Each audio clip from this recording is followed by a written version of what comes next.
Hey everyone, welcome back to my channel. तो जैसे मैंने आपको बोला था कि मैं ब्रिटिश लिटरेचर के साथ जहाँ पे हम शेक्सपियर के वर्क्स को कवर कर रहे हैं उसके साथ मैं कुछ ना कुछ एक्स्ट्रा आपके साथ लेके चलूँगी।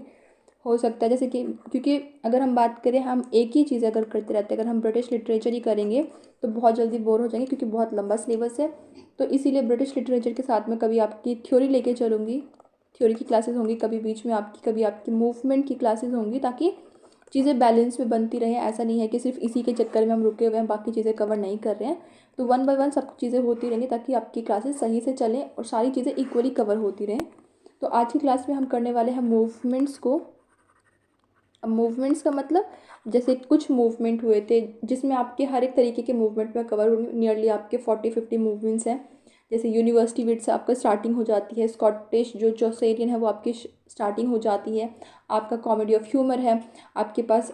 बाकी जैसे मेटाफिजिकल पोइट्स है, सन्स ऑफ बेन है या फिर बेन जॉनसन के सन हम बोलते हैं, मास्क के। तो जितनी भी चीज़ें होती हैं हम उसको वन बाय वन कवर करेंगे। तो आज की क्लास में हम कर रहे हैं क्योंकि मूवमेंट्स को, तो आज की क्लास में हम करेंगे सिर्फ 3 मूवमेंट, क्योंकि बहुत सारे करने का कोई मतलब नहीं होता है। सही से समझ में आए बस उतना ही करना है। तो आज हम करने वाले हैं स्कॉटिश चौसेरियन कि इसमें कौन कौन से पर्सन आते हैं, क्योंकि उनके ऊपर क्वेश्चन आता है। अगर आप देखोगे तो आपको पता चल जाएगा, ऐसा नहीं है कि मेरे बोलने से कुछ होता है। देन सेकंड आपका आता है वन सेकेंड, ये यूनिवर्सिटी विट्स। यूनिवर्सिटी विट्स अब तो नहीं पूछते क्योंकि बहुत ही कॉमन हो गई है, लेकिन हाँ 1-2 साल पहले तक इनके क्वेश्चंस आते थे। तो हो सकता है क्या पता किसी बार आपके पेपर में भी आ जाए, क्योंकि ये बहुत ही कॉमन चीज़ है। यूनिवर्सिटी विट्स बच्चों को नॉर्मली पता होता है, इसीलिए इस चीज़ को भी स्किप कर रहे हैं। और थर्ड हम कर लेंगे कॉमेडी ऑफ ह्यूमर हमारा, कि किसने दिया है, कैसे, कौन कौन सी चीज़ें इसमें आती हैं। और होगा तो हम इसमें एक थर्ड भी कर लेंगे जो है हमारा मास्क। ये 4 चीज़ें आज की क्लास में हम करेंगे, क्योंकि आपको हर एक चीज़ पता होना चाहिए कि इस मूवमेंट में कौन सा पर्सन है। यूनिवर्सिटी विट्स में आपके पास कौन से 6 या फिर 7 आप इंक्लूड करोगे या नहीं करोगे। कॉमेडी ऑफ ह्यूमर है तो इसको किसने सबसे पहले इसकी स्टार्टिंग करी है। और मास्क है तो मास्क कब हो, मतलब कब परफॉर्म होते थे या फिर किस टाइम पे इसकी ज़्यादा इंपॉर्टेंस थी, कब नहीं थी। तो वो चीज़ें आपको कहीं ना कहीं पता होनी चाहिए, तो इसीलिए हम मूवमेंट्स को भी कवर करते चलेंगे। ओके, तो अगर मैं बात करूँ, सबसे पहले हम रख लेते हैं स्कॉटिश की, कि स्कॉटिश चौसेरियन की बात कर लेते हैं। तो पहले इन्हीं को कर लेते हैं।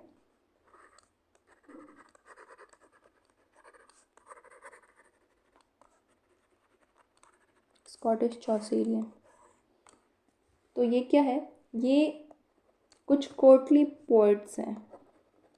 ठीक है, कुछ कोर्टली पोइट्स का एक ग्रुप था जिसे हम बोल सकते हैं, जो कि फ्लरिश हुए थे, मतलब अच्छे खासे उस टाइम पे इनकी डिमांड थी। कब? 1425 में से लेके 1550s तक। अब ये देखना कि ये जो सिंबल है ये फ्लरिश होने के लिए मैं यूज़ कर रही हूँ कि उस टाइम पे अच्छे खासे उस टाइम पे चल रहे थे। अब टाइम पीरियड आप देखो कि 1425 की मैं बात करी, शेक्सपियर के अराउंड के टाइम पीरियड की बात करें, चौसर के आसपास के टाइम पीरियड की बात करें, क्योंकि यहीं से आपकी जो हिस्ट्री है लिटरेचर की वो स्टार्ट होती है, इसीलिए हम स्टार्टिंग से लेके चल रहे हैं। तो हमने स्टार्ट कर लिया है।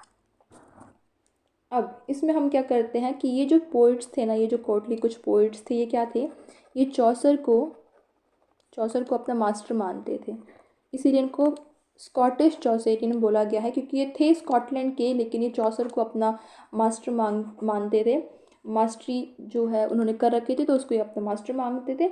इसमें आपके पास टोटल 5 पर्सन है। कभी कभी इसमें आपको सिर्फ 6 ही मिलते हैं, कभी कभी आपको 5 भी इंक्लूड कर देते हैं। तो कौन सा इंक्लूड कभी कभी होता है या नहीं होता है वो आपको पता होना चाहिए। तो सबसे पहले आपके पास है रॉबर्ट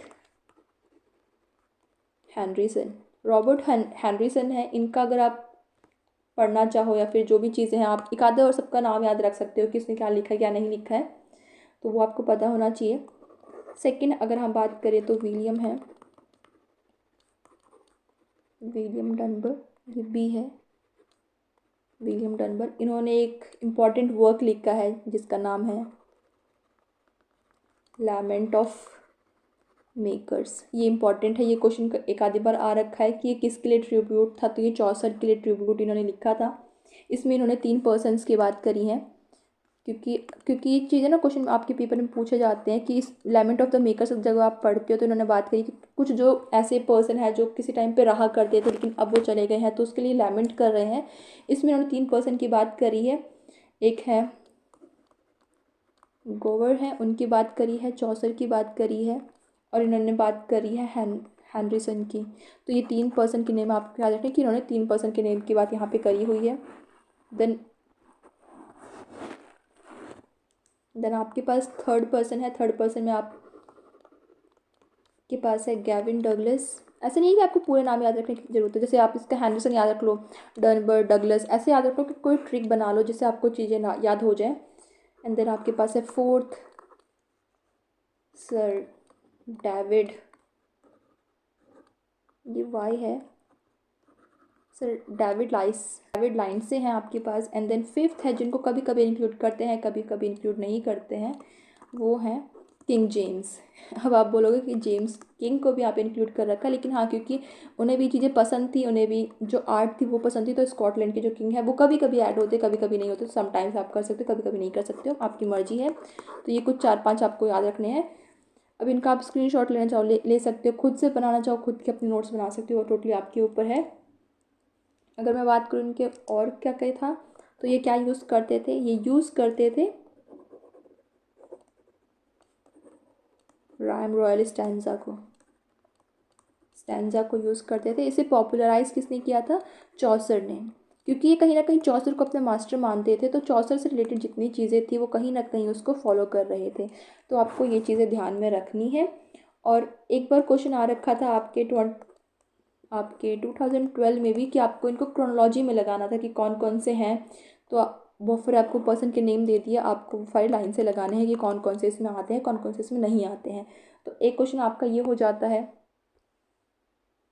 देन आपके आते हैं हमारी यूनिवर्सिटी वेट्स, क्योंकि ये तो सबको थोड़ा बहुत पता होता है इसके बारे में, पर फिर भी यूनिवर्सिटी वेट्स हैं। अब यूनिवर्सिटी वेट्स में मेन हम ऐड करते हैं 6 जो है वो हमारे मेन है। 7th हम कभी कभी ऐड करते हैं कभी कभी नहीं करते हैं, तो समटाइम्स यहाँ पे लिख देते हैं, कभी कभी करते कभी कभी नहीं करते। और 7th वाला पर्सन कौन है, ये है थॉमस किड। तो किड मैं यहाँ पे लिखूँगी, सिर्फ थॉमस किड है।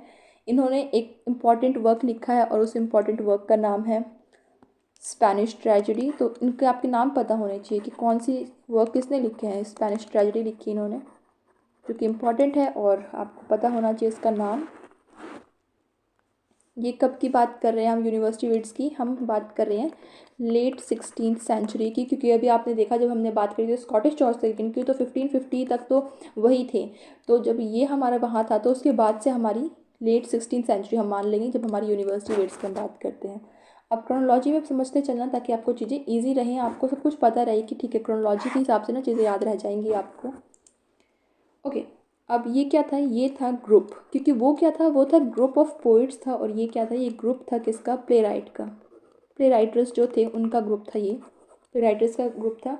इसमें आपके पास इन्हें यूनिवर्सिटी वेट्स क्यों बोला गया है, क्योंकि इसमें जितने भी मेंबर्स थे, जो 6 मेंबर्स थे, ये किसी ना किसी नहीं, 2 मेन यूनिवर्सिटी जो हमारी हम पढ़ते हैं, अगर हम लिटरेचर की बात करें या फिर फॉरेन की बात करते हैं, एक हमारी कैम्ब्रिज आती है, एक हमारी ऑक्सफोर्ड यूनिवर्सिटी आती है। तो ये जितने भी 6 थे या तो वो इससे पढ़े थे या तो वो इससे पढ़े थे। 7th को हम इसीलिए कभी कभी इंक्लूड नहीं करते हैं क्योंकि जो किड है वो दोनों यूनिवर्सिटी में से किसी भी यूनिवर्सिटी में नहीं गए थे, तो इसीलिए उनको हम यहाँ पे ऐड नहीं करते हैं। तो हम इसको 2 अलग अलग पार्ट्स में डिवाइड कर सकते हैं। एक ऐसे पर्सन, ऐसे राइटर्स जो कैम्ब्रिज में गए थे, कैम्ब्रिज से एजुकेटेड थे, कुछ ऐसे थे जो ऑक्सफोर्ड से पढ़े हुए थे, तो हम उनको इस ग्रुप में रख लेते हैं। अब इसमें से कौन कौन थे, इसमें हमारे पास मार्लो है। मार्लो का आपने पढ़ रखा एक फेमस वर्क है, क्रिस्टोफर मार्लो है ये हमारे, ठीक है। एक टैम्बरलिन जो है ये भी इनका इंपॉर्टेंट है। क्रिस्टोफर मार्लो आप सबको पता है इसीलिए मैं यहाँ पे इसको लिख रही हूँ। देन आपके पास है ग्रीनी, ठीक है। देन आपके पास है थॉमस नैश, तो इनका आपको याद होना चाहिए, ये जो थे ये इस यूनिवर्सिटी में आते हैं। देन हमारे पास ऑक्सफोर्ड यूनिवर्सिटी है, इसमें आपके पास लिली है। देन आपके पास लॉज है, क्योंकि जितने आप छोटे नाम याद रखोगे उतने बेहतर रहेगा। फिर आपके पास ये डबल ई है, पेल है। तो ये 3 पर्सन इधर थे, ये 3 पर्सन इधर थे। आपको इनके नाम पता होना चाहिए कि कौन सी यूनिवर्सिटी जो थी मतलब कि कैम्ब्रिज से कौन थे और ऑक्सफोर्ड से आपके कौन कौन से थे, इतना आपको पता होना चाहिए, क्योंकि इसके ऊपर क्वेश्चंस आते हैं कि कौन सी यूनिवर्सिटी में कौन था। एंड देन अगर हम बात करें कि इनका क्या व्यू था या फिर क्या लिख रहे थे, तो ये क्या करते थे, दे हैड लिबरल व्यूज़। ठीक है, इनके लिबरल व्यूज़ थे, किससे रिलेटेड, रिलेटेड थे रिगार्डिंग रिगार्डिंग गॉड, गॉड को लेके और मोरालिटी को लेके इनके जो व्यूज़ थे वो बहुत ज़्यादा लिबरल थे। और अगर हम बात करें तो इसमें क्या था, ये कुछ नई चीज़ों को, कुछ नए ऐड, ये नई चीज़ों को ऐड कर रहे थे, ऐड न्यू थिंग्स, ये कुछ नई नई चीज़ों को लेके आ रहे थे, किसमें, प्लेज में। तो कहीं ना कहीं आपने क्या देखा कि ये कुछ चीज़ें क्या कर रहे थे, गॉड से रिलेटेड, मोरालिटी से रिलेटेड, और कुछ न्यू थीम्स को लेके यहाँ पे आ रहे थे। ये चीज़ें रटने की नहीं है, अब आप रटो नहीं। देखो, जब हम बात करते हैं यूनिवर्सिटी वेट्स की, हम बात कर रहे हैं क्रिस्टोफर मार्लो की। अब क्रिस्टोफर मार्लो के अगर आपको एक भी वर्क याद है ना, जैसे आपको डॉक्टर फॉस्टिस याद है, तो डॉक्टर फॉस्टिस में क्या है, आपको आपको गॉड के ऊपर भी वर्क मिल रहा है, आपको मोरालिटी के ऊपर भी आपको कहीं ना कहीं थीम मिल रही है। तो ये क्या है, दोनों ही चीज़ें आपको याद रह जाएंगी अपने आप ही कि यूनिवर्सिटी वेट्स में इन दोनों चीज़ों की बात होती है, ये आपको पता होना चाहिए। अब हम बात कर लेते हैं हमारी नेक्स्ट जो मूवमेंट था, जो है हमारा कॉमेडी ऑफ ह्यूमर। ये हमारा थर्ड वाला हो गया। अब इसमें हम क्या कर रहे हैं, क्योंकि ये किसने इंट्रोड्यूस किया था, इसे इंट्रोड्यूस किया था बेन जॉनसन ने। इन सब के नोट्स आप बनाते चलना ताकि आपको बाद में परेशानी ना हो। इंग्लिश ड्रामा में इन्होंने इसको इंट्रोड्यूस किया था। ह्यूमर का इन्होंने मतलब बताया कि ह्यूमर क्या होता है। इन्होंने बाइल्स के हिसाब से समझाने की कोशिश करी कि 3-4 तरीके के फ्लूइड होते हैं, 4 तरीके के फ्लूइड होते हैं, जिसकी वजह से कुछ पर्सन अलग होते हैं, किसी में ब्लैक बाइल ज़्यादा होते हैं, किसी में दूसरा ज़्यादा होता है। वो चीज़ें आपके काम की नहीं है, जितना आपके काम का था वो इतना है कि बेन जॉनसन ने इसको इंट्रोड्यूस किया है। इसमें कुछ पूछते नहीं हैं, तो इसमें आपको बस इतना ही पता होना चाहिए कि बेन जॉनसन आपकी इंपॉर्टेंस रखते हैं। नेक्स्ट अगर हम बात करें मास्क की, अब मास्क इंपॉर्टेंट पड़ जाता है क्योंकि मास्क, क्योंकि ऐसा नहीं था कि ये कोई मूवमेंट है या फिर कुछ है, लेकिन उस तरीके से, किस तरीके से जो प्लेस थे वो परफॉर्म होते थे, तो उसके बारे में यहाँ पे बात करी गई है। मास्क, मास्क क्या है, ये अर्ली 17th सेंचुरी में आता है, क्योंकि अभी हमने बात करी थी लेट 16th सेंचुरी, जब 16th सेंचुरी में वही चल रहा था, तो अर्ली 17th सेंचुरी में ही आपका आके मास्क आएगा। अर्ली 17th सेंचुरी, ये आपका 4th नंबर पे बोल देते हैं, ये आता है। ये क्या दिखाता है, एक तरीके का टाइप होता था, ये टाइप ऑफ प्ले कि किस तरीके से वो जो प्ले है वो परफॉर्म हो रहा है, एक टाइप था प्ले का। और ये कैसे होता था परफॉर्म, ये कुछ स्पेशल ओकेजन्स पे, सिर्फ ऐसे नहीं कि कोई भी इसे परफॉर्म कर सकता था, ऐसा नहीं था, ये कुछ स्पेशल ओकेजन पे ही परफॉर्म होता था। जैसे कि कोई हॉलीडे हो सकती है, हॉलीडे हो सकती है, या फिर कोई फेस्टिवल्स हो सकता है, तो उस टाइम पे इसे परफॉर्म कर रहे हैं फेस्टिवल्स पे। और ऐसा नहीं था कि इसे कोई भी पर्सन देख सकता था, या फिर किसी भी पर्सन के लिए ऑर्गेनाइज नहीं होते थे, परफॉर्म नहीं होते थे। किसके लिए होते थे, ये कुछ जो अपर सोसाइटी होती ना, हमारी अपर क्लास सोसाइटी होती है, सिर्फ उसके लिए परफॉर्म किए जाते थे। या फिर ये हमारे होते थे किंग्स के लिए, या फिर हमारे कोर्ट में परफॉर्म किए जाते थे, सिर्फ इनके लिए होते थे। जो हमारी छोटी कास्ट होती है या फिर छोटी क्लास होती है, हमारी जो लोअर क्लास होती है, उनके लिए परफॉर्म नहीं करे जाते थे। अब इसमें भी क्या होता था, इसमें बहुत सारी चीज़ें होती थी, क्योंकि ये एक मास्क है और कोर्ट के लिए, किंग्स के लिए परफॉर्म हो रहा है, अपर क्लास के लिए परफॉर्म हो रहा है। तो यहाँ पे क्या थी, जो चीज़ें होती थी वो कैसी होती थी, ग्रैंड होती थी। यहाँ पे चीज़ों को बहुत सजाते थे, या फिर जो भी चीज़ें करते थे ग्रैंड तरीके से उसको प्रेजेंट करते थे। क्यों, क्योंकि ये किंग्स के लिए हो रही है। इसमें क्या होता था, इसमें आपके डांसेस होते थे, इसमें आपका म्यूज़िक ऐड किया जाता था। इसमें थीम मैक्सिमम क्या होता था, अब आप देखो कि जब भी अगर राजा के सामने आपको कुछ परफॉर्म करना है, तो आप क्या परफॉर्म करोगे, ऑब्वियस सी बात है, आप राजा का, किंग का फेवर पाने के लिए ग्रेटनेस ऑफ किंग के बारे में ही बताओगे कि भाई किंग कितना महान है, आप उसी के बारे में बात करोगे। आपने देखा फेरी क्वीन लिखी गई है, क्यों लिखी है, स्पेंसर ने फेरी क्वीन क्यों क्यों लिखी थी, क्योंकि उसे कहीं ना कहीं एलिजाबेथ जो थी, एलिजाबेथ फर्स्ट, उनका फेवर चाहिए था, उन्हें वहाँ पे पैटर्न चाहिए था, उनको फंडिंग चाहिए थी, इसलिए उन्होंने क्या लिखा, उन्होंने लिख दी फेरी क्वीन। अब वो उससे इम्प्रेस हो गई, और उसके बाद जो हमारे स्पेंसर हैं उनको पेंशन मिलने लग गई। तो आप ये देखो कि कहीं ना कहीं फेवर पाने के लिए ही ऐसी चीज़ें लिखी जाती थी।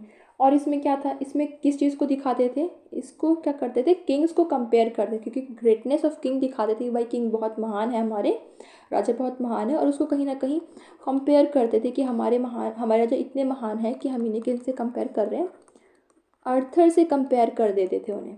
आर्थर आपको पता है ना, एक बहुत लेजेंडरी किंग थे। उनकी एक राउंड टेबल के बारे में आपने सुना होगा।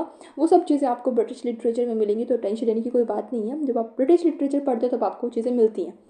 एनीवेज, जब आर्थर की बात कर रहे हैं, ग्रीक गॉड्स से उनको कंपेयर करते थे, अपने किंग्स को ग्रीक गॉड्स से कंपेयर करते थे। तो मास्क में ये चीज़ें होती थी।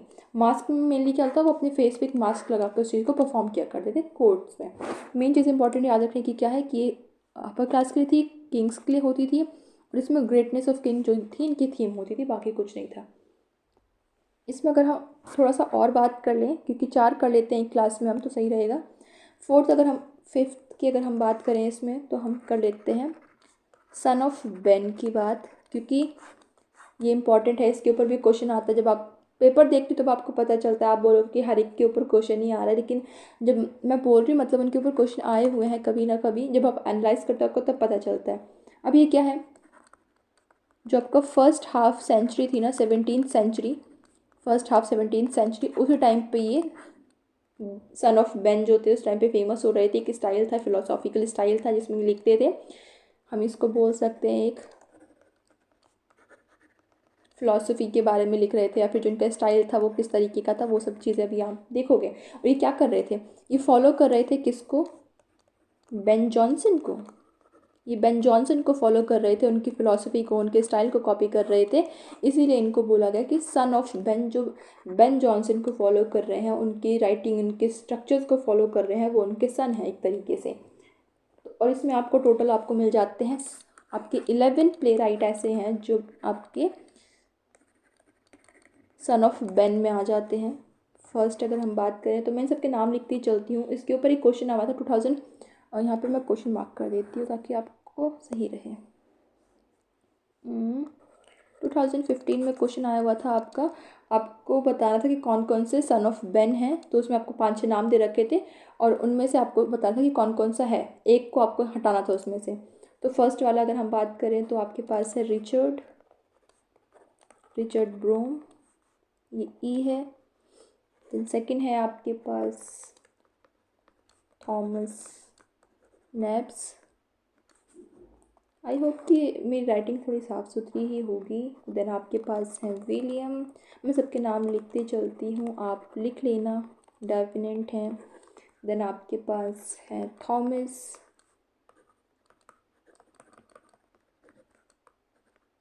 किलिंग्रो। फिफ्थ है आपके पास विलियम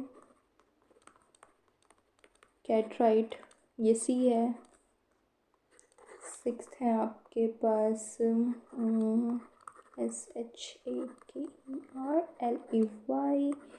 क्योंकि इनके नाम ऐसे हैं कि उनका प्रोनाउंसिएशन मुझे नहीं पता, आप इसे क्या प्रोनाउंस करोगे, बट स्टिल मैंने यहाँ पे लिख दिया है ताकि आपको स्पेलिंग पता रहे। आप उसको जैसे भी याद करना चाहते हो आप अपने हिसाब से याद कर लेना। देन आपके पास 8th पर्सन पीटर, इस Peter, then you have Peter.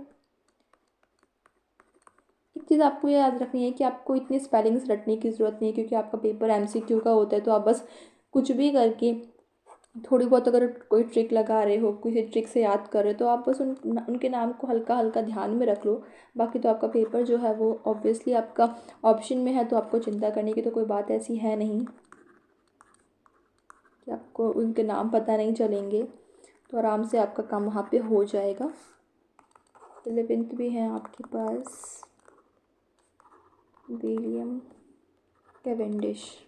तो ये कुछ आपके पास 11 पर्सन है। इनमें से पेपर में कौन आया था, क्योंकि आप बोलोगे कि आते नहीं हैं, आप झूठ बोलते रहते हो, तो पेपर में आपके पास आए थे विलियम कैटराइट, और आपके पास थे Richard yes Richard, and then आपके पास थे रोडोल्फ ली। ये 3 थे। एक आपको निकालना था कि कौन सा ऐसा पर्सन है जो सन ऑफ बेन नहीं है। उनमें से 4 आपके सन ऑफ बेन थे, एक नहीं था, तो वो आपको निकालना था। तो इनके नाम आपको पता होने चाहिए। आप इनको अपने कॉपी में नोट डाउन कर सकते हो, जो मर्जी वो कर सकते हो। And I will see you in the next video, जिसमें हम थ्योरी को आगे कवर करेंगे एंड देन हम शेक्सपियर के वर्क को करेंगे। फिर से हम वापस लौट कर आएंगे हमारे इसी टॉपिक पे, जहाँ पे हम मूवमेंट को कवर करेंगे, ताकि जितनी चीज़ें साथ में चलती रहेंगी उतना बेहतर रहेगा। सिर्फ ब्रिटिश लिटरेचर से आपका पेपर नहीं निकलेगा, सिर्फ थ्योरी से आपका पेपर नहीं निकलेगा, सिर्फ मूवमेंट से नहीं निकलेगा। क्यों? क्योंकि आपको हर एक चीज़ साथ में लेके चलनी है। आपको अमेरिकन लिटरेचर पढ़ना है, अभी अभी आपको अफ्रीकन लिटरेचर पढ़ना है, इंडियन लिटरेचर पढ़ना है। तो बहुत सारी चीज़ें ऐसी हैं जो आपको पढ़नी है अभी, इसीलिए अपने नोट्स बनाते चलो, रिवाइज करते चलो। एंड या I will see you in the next video. Bye bye.